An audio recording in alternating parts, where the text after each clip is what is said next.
If Edelman has learned anything after 10 years of doing the trust barometer, it's that trust is an incredibly important ingredient in the relationship between stakeholders and global institutions.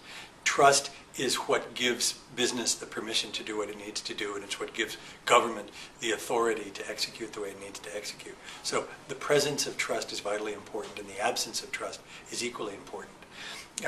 In the January 2009 Trust Barometer that Edelman released earlier this year, we measured the single largest drop in stakeholder trust in business that we'd ever seen in 10 years of doing the survey.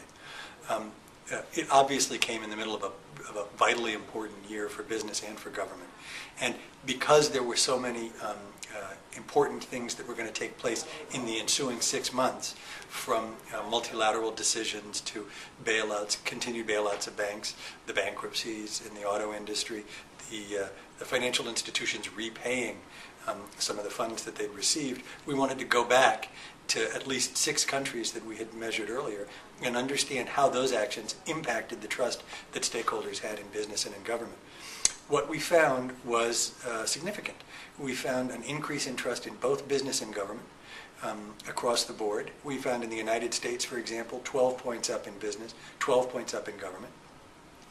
And those markets where trust had been high in those institutions, it continued to be high.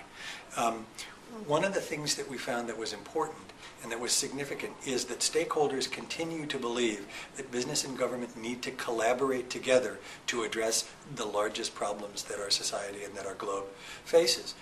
We are beginning, I think, to see a fundamental change in the framework of the relationship between business and government from one that has been characterized for the past 30 or 40 years by hostility and opposition to being one that is best characterized, or that at least that stakeholders value the most, when it is characterized by collaboration and cooperation. We think this offers a huge opportunity for business to carve out roles where it's able to engage in social issues, not simply that matter to its bottom line, but that matter to its stakeholders. We think that's going to have a tremendous impact on the relationship that those businesses have with their stakeholders.